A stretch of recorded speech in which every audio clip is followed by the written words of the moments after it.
السلام عليكم ورحمة الله وبركاته. إن الحمد لله بسم الله والصلاة والسلام على رسول الله الكريم وآله وصحبه أجمعين ومن تبعهم بلسان إلى يوم الدين. ربي اشرح لي صدري ويسر لي أمري واحلل عقدة من لساني يفقهوا قولي. ربي زدني علما ربي زدني علما ربي زدني علما. سبحانك لا علم لنا إلا ما علمتنا إنك أنت العليم الحكيم. أما بعد،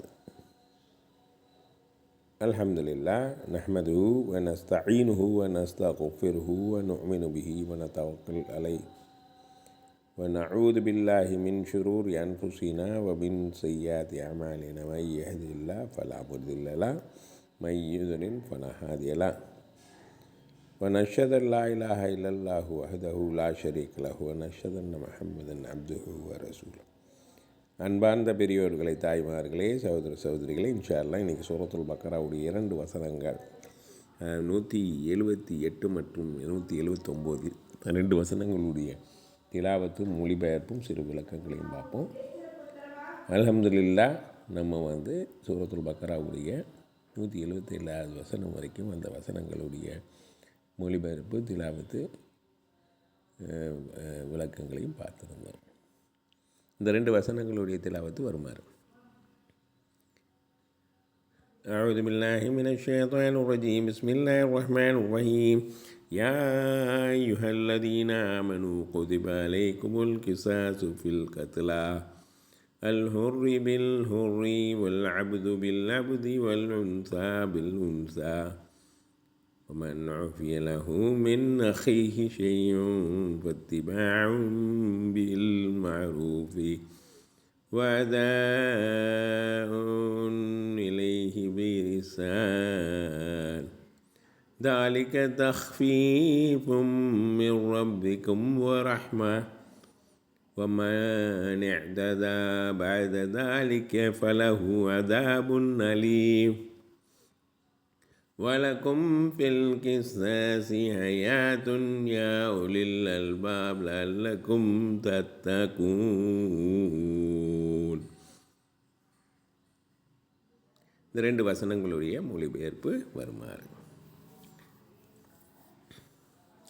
யா யுஹா, இதுவும் பார்த்துருக்குறோம் ஏற்கனவே. இது அர்ஃபுனிதா, அழைப்புக்கான சொல். ஓ அல்லதீன ஆமனு, நம்பிக்கை கொண்டோர்களே, நம்பிக்கை கொண்டோர்களே. குத்திப, கதப என்றால் அவன் எழுதினான், குத்திப என்றால் எழுதப்பட்டது. எழுதப்பட்டது அதாவது மஜ்ஹூல் ஃபியல்மாங்க, இதுக்கு பாசிவ். குத்திப அலைக்கும், எழுதப்பட்டது, விதியாக்கப்பட்டது, சட்டமாக்கப்பட்டது. இது எது வேண்டாலும் சொல்லிக்கலாம் நம்ம. உங்கள் மீது அல் கிசாஸ்,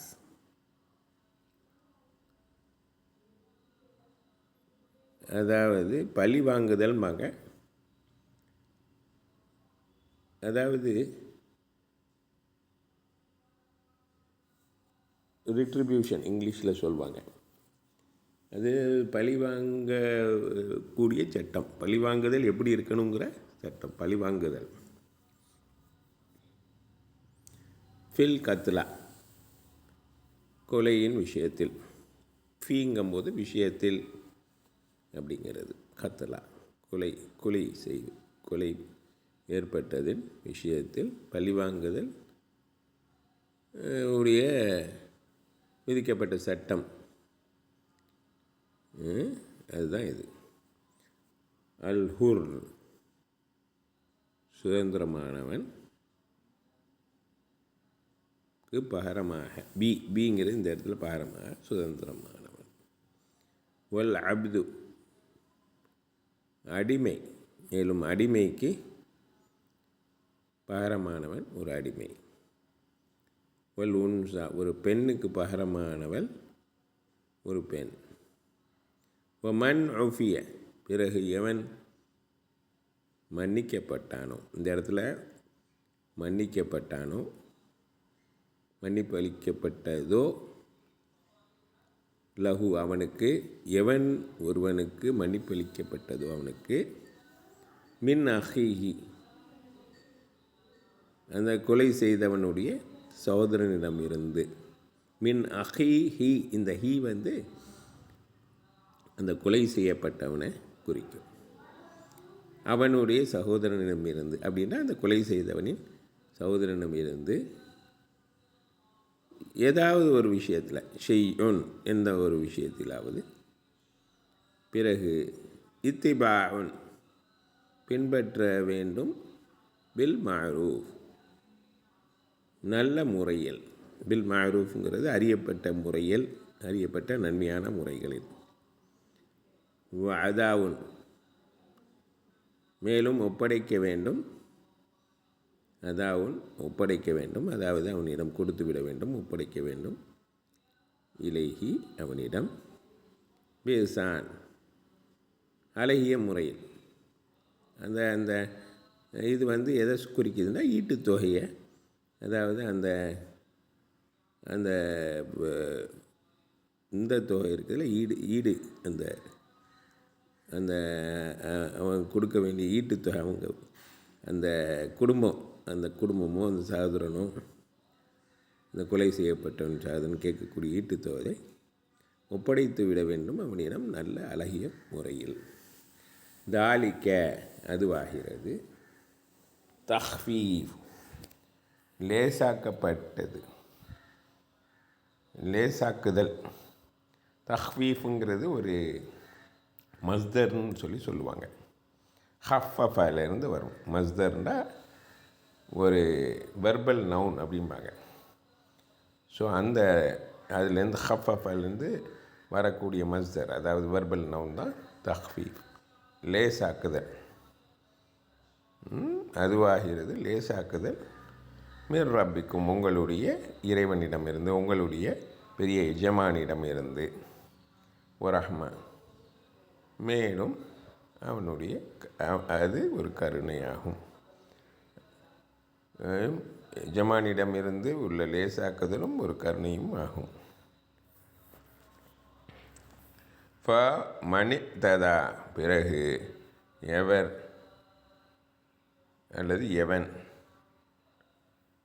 எழுத்ததா வரம்பு மீறுகிறானோ, அதாவது எல்லைகளை மீறி எல்லையை கடக்கிறானோ, அவனுக்கு கொடுக்கப்பட்ட வரம்புகளை மீறுகிறானோ, பஅத தாலிக்க இந்த சட்டத்திற்கு, அதற்கு பிறகு அப்படின்னா இந்த சட்டத்திற்கு பிறகு,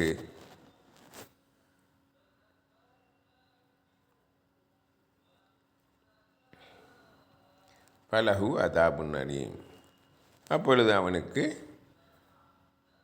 அதாபுன் அலீம், அதாவது அலீம்ங்கிறது துன்புறுத்தும், அதாபுன்ற வேதனை, துன்புறுத்தும் வேதனை உண்டு. ஸோ இதனுடைய மொழிபெயர்ப்பை திருப்பி ஒரு தடவை பார்ப்போம்.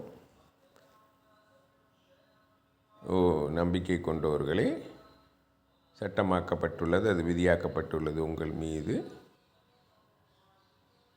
கொலையின் விஷயத்தில்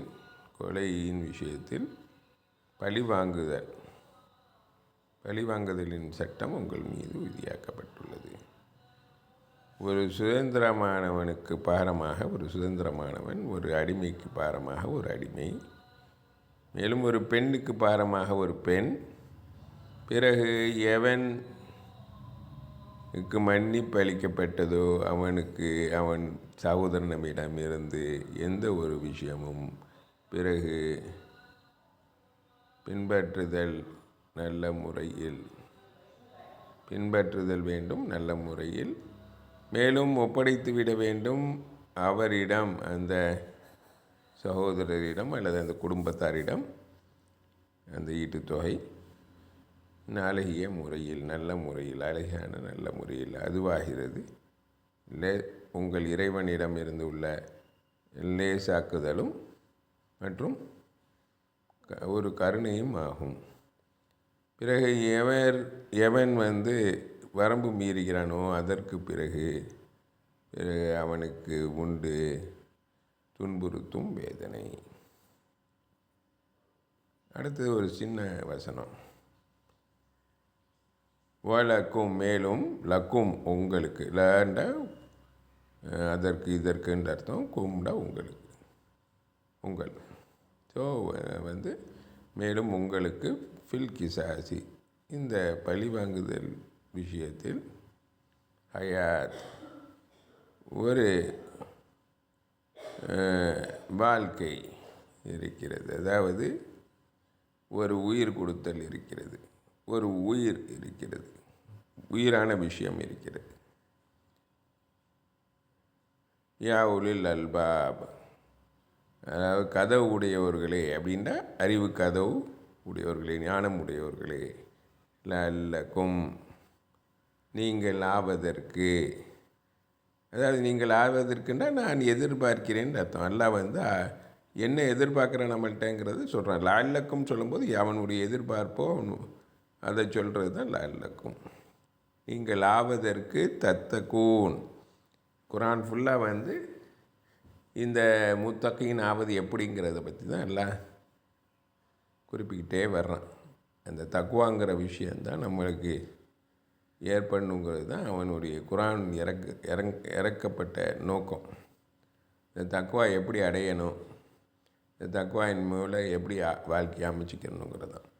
ஸோ நீங்கள் லாபதற்கு இறையச்சம் உடையவர்களாக, இறை பேணுதல் உடையவர்களாக, இறை சட்டத்தை பின்பற்றக்கூடியவர்களாக, பாதுகாப்பு நீங்கள் அதாவது எச்சரிக்கை பாதுகாப்பு அடைந்து கொள்வதற்காக. அப்போ தக்குவாக்கு பல அர்த்தங்கள் இருக்குது. ஏற்கனவே நம்ம பார்த்துருக்குறோம், பல தடவை பார்த்துருக்குறோம். இதனுடைய இந்த 2 வசனத்துடைய சிறு விளக்கங்களை நம்ம பார்க்கலாம். இப்போ இந்த வசனத்திலேருந்து ஆரம்பிக்குது சட்டத்திட்டங்கள். சூரத்துல் பக்கராவுடைய ஒவ்வொரு சட்டமாக சொல்லப்படுது. இப்போ முதல் சட்டமாக வந்து பழிவாங்குதலை பற்றி சொல்லப்படுது. இது வந்து மெயினாக வந்து எல்லாம் தெளிவாக்கின ஒரு காரணம் என்னென்னா, ஏற்கனவே இஸ்லாத்துக்கு வர்றதுக்கு முன்னால் வந்து நிறைய பழக்க வழக்கங்களை பின்பற்றிக்கிட்டு இருந்தாங்க, தவறான பழக்க வழக்கங்கள். அதாவது பழிவாங்குதல் காலங்காலமாக இருக்கிற ஒரு விஷயம். அப்போது ஏற்கனவே ஒரு 2 ட்ரைபுக்கு இடையில் வந்து ஒரு சண்டை நடக்கும்போது ஒரு ட்ரைபு வந்து இன்னொரு ட்ரைபுக்கு ரொம்ப மேலோங்கி அவங்களுடைய பலத்தை காட்டுறதுக்காக இந்த ட்ரைபிலிருந்து ஒரு மனிதன் கொல்லப்பட்டான்டா, மற்ற ட்ரைபில் உள்ளவன் வந்து 2 மனிதன் கொல்லப்பட வேண்டும். இந்த ட்ரைபில் ஒரு பெண் கொல்லப்பட்டான்டா, அந்த ட்ரைபில் வந்து 2 பெண்கள் அல்லது ஒரு ஆண் கொல்லப்படணும். இந்த ட்ரைபில் ஒரு அடிமை கொல்லப்பட்டால் அங்கே வந்து சுதந்திரமானவன் கொல்லப்படணும். இங்கே ஒரு குறிப்பிட்ட தொகை வந்து ஒரு ஈட்டுத்தொகையாக கொடுக்கப்பட்டால் அதுக்கு 2 மடங்காக கொடுக்கணும். இல்லை ஒரு பக்கம் வந்து ஈட்டுத்தொகை ஏற்றுக்கொள்ளப்படாது, இன்னொரு பக்கம் ஏற்றுக்கொள்ளப்படணும். இப்படி வந்து ரொம்ப ஒரு நீதமில்லாத ஒரு சட்டங்கள் பிரிவேலாச்சு. என்னென்னா அவங்களுடைய ஒரு ட்ரைபுடைய பலம் ஜாஸ்தியாக இருக்கிற காரணத்தினால அப்போ தான் எல்லாம் வந்து இந்த சட்டத்தை இறக்கி தெளிவாக்குறான். அந்த சட்டத்தை வந்து சரிப்படுத்துகிறான், ஒழுங்காக்குறான். அதாவது பழிவாங்குதல் என்பது இப்போ ஈவன் பார்த்தோம், அந்த ஏற்கனவே உள்ள அந்த வேதங்களில் ஃபாலோ பண்ணிக்கிட்டு இருக்கிற மெத்தட்லேயும் மாறிப்போச்சு. தௌரா இஞ்சிலாம் ஏற்கனவே இருந்தாலும் அதுலேயும் இதே மாதிரி சட்டங்கள் மாற்றப்பட்டோன்னா ஒரு பலவீனமான விஷயங்களாக போயிடுச்சு. ஸோ அதனால தான் இந்த சட்டம் சொல்லப்படுது. அதாவது ஒரு சுதந்திரமானவன்டா அந்த சுதந்திரமானவன் யார் கொண்டானோ அவனைத்தான் வந்து அவன் தான் அதுக்கு பாரம். ஒரு அடிமை கொண்டாண்டா அந்த அடிமைக்கு அந்த அடிமையே தான் பாரம், வேறு இன்னொரு அடிமை இல்லை. ஒரு அடிமைக்கு இன்னொரு அடிமை வராது, அது வர்றதுக்கு வாய்ப்பு இல்லை. அப்படி நம்ம அதை புரிஞ்சுக்கிடக்கூடாது. வல் உன்சா, ஒரு பெண்ணுக்கு பாரமாக அந்த பெண் தான். இது இல்லாமல் ஒரு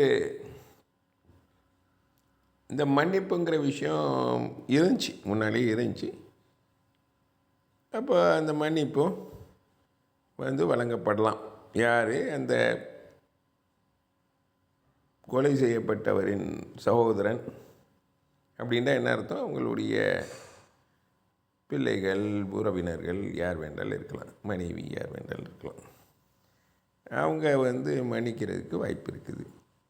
அவங்க மன்னிப்பு அளித்ததுக்கப்புறம் அதை நல்ல முறையில் பின்பற்றணும். அதை வேறு ஏதாச்சும் தவறான முறையில் இதுங்கக்கூடாது.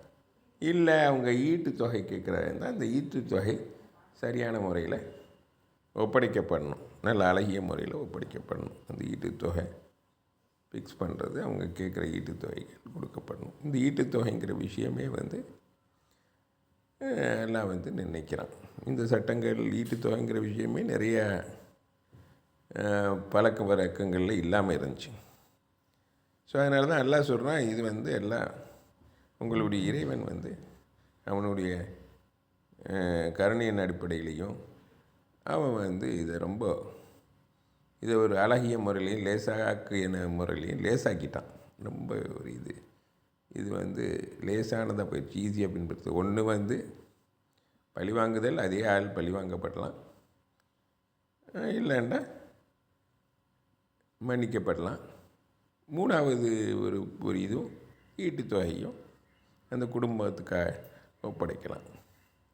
இதில் எந்த விதமான வரம்பு மீறுதல் இருக்கக்கூடாது. ரெண்டு பக்கம் இவனும் சரியான முறையில் ஒப்படைக்கணும், ஈட்டு தொகையாக இருந்தால், அல்லது அவங்களும் குடும்பத்தார்களும் ஒரு கோபத்தின் காரணமாக அவங்க வரம்பு மீறுறது இருக்காது. அப்படி இந்த ரெண்டு வரம்பு மீறுதலும் இருந்தால் எல்லாம் சொல்கிறேன், அவங்களுக்கு துன்புறுத்தக்கூடிய வேதனை தான் இம்மையிலையும் சரி மறுமையிலையும் சரி இருக்கும். அப்படிங்கிறது எல்லாம் மறுமையில் தான் ரொம்ப மிகப்பெரிய துன்புறுத்தக்கூடிய வேதனைகள் இருக்கும்.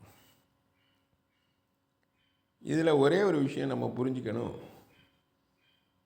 பின்னால் வந்த பல மார்க்க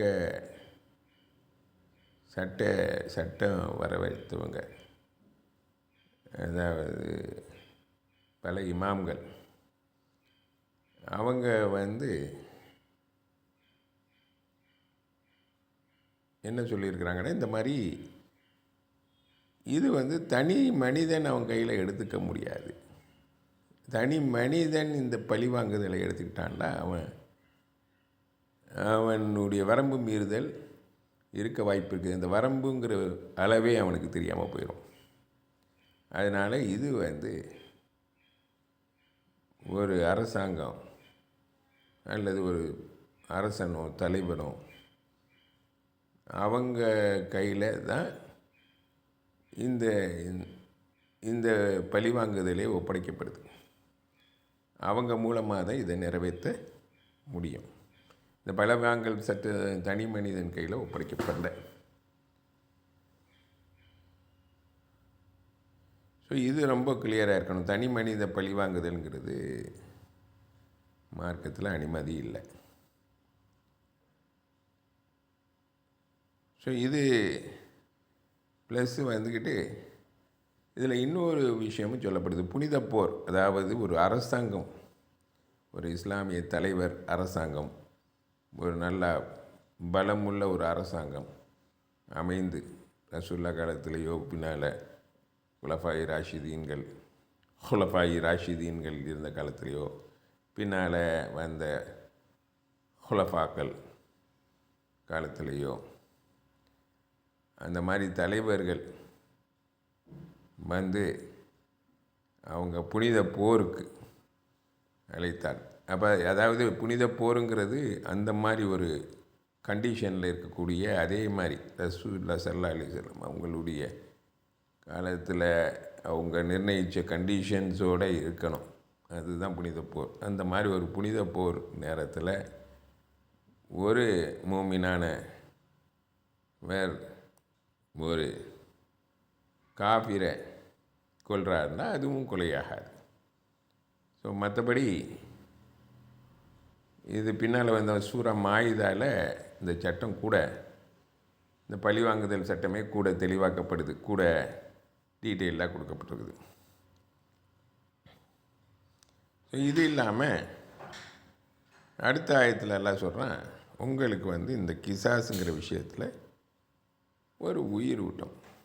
அதாவது இதில் பார்த்தீங்கன்னா மன்னிப்புங்கிற ஒரு விஷயம் இருக்குது, ஈட்டு தொகைங்கிற ஒரு விஷயம் இருக்குது. இது இல்லாமல் அவங்க வந்துக்கிட்டு இது ஒரு எடுத்துக்காட்டு தண்டனையாகவும் இருக்குது. தண்டனை கொடுக்கப்படும் போது, அதாவது பின்னால் யாருமே இந்த கொலையை செய்கிறதுக்கு பல உயிர்கள் காப்பாற்றப்படுது. அதனால தான் இதில் ஒரு உயிரோட்டமான ஒரு விஷயம் இருக்குது, ஹயாத் இருக்குதுன்னு சொல்லி சொல்கிறாங்க. இது அறிவு ஞானம் உடையவர்கள், அறிவு கதவு உடையவர்களுக்கு இது நல்லா புரியும். இது புரிஞ்சு அவங்க இது என்ன எல்லாமே நம்ம எல்லாம் என்ன எதிர்பார்க்குறோம் நம்மள்ட்ட இருந்துன்னா நம்ம தக்குவாதாரிகள் ஆகணும் அப்படிங்கிறது தான் எதிர்பார்க்கணும். அதுதான் சொல்கிறோம், நீங்கள் எல்லாருமே தத்தக்கூன், அதாவது நீங்கள் இறையச்சம் இறைப்பேணுதல் வரணும் அப்படிங்கிறது தான். தக்குவாங்கிறது இந்த அர்த்தங்களை பலமுறை நம்ம பார்த்துருக்குறோம். எல்லாம் நம்ம அனைவரையுமே இந்த இறை சட்டங்களை சரியான முறையில் பின்பற்றி நம்ம தக்குவால் அதிகப்படியான தக்குவால் நம்ம இருக்கச் செய்து நம்மளை மன்னிக்க செய்வானாக. அதிகமான ஈமான்லையும் அதிகமான தக்குவாலையும் நம்ம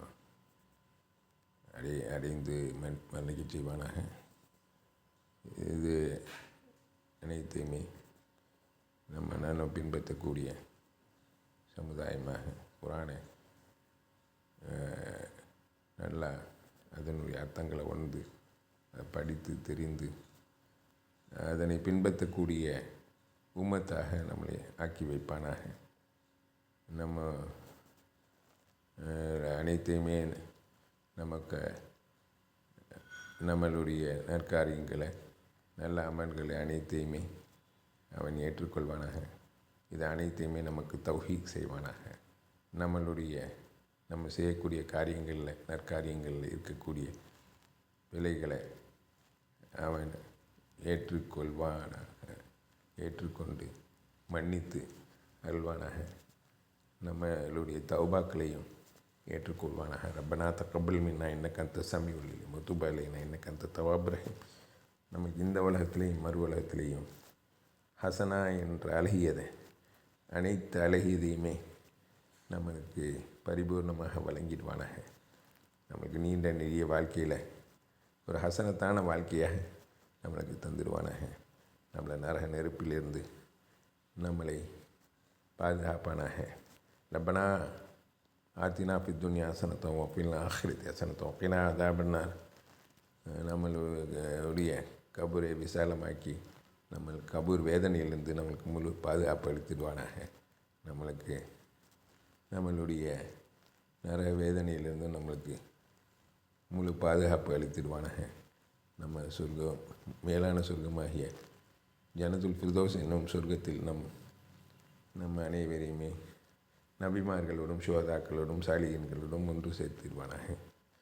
நம்முடைய காலங்காலமாக எங்களை நம்ம குடும்பத்தார்களோடும் வாழச் செய்வானாக. அல்லாஹும்ம அஊது பிக மின் அதாபில் கபர் வ மின் அதாபின் நார் வஅஸ்அலுக ஜன்னத்துல் ஃபிர்தௌஸ். ஆமீன் ஆமீன்.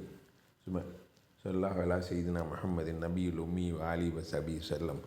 ஆமீன். சுப்ஹான ரப்பிக ரப்பில் இஸ்ஸத்தி அம்மா யசிஃபூன் வ ஸலாமுன் அலல் முர்ஸலீன் வல்ஹம்துலில்லாஹி ரப்பில் ஆலமீன். சுப்ஹானல்லாஹி வ பிஹம்திஹி வ நஷ்ஹது அல்லா இலாஹா இல்ல அன்த வ நஸ்தக்ஃபிருக வ நதூபு இலைக்.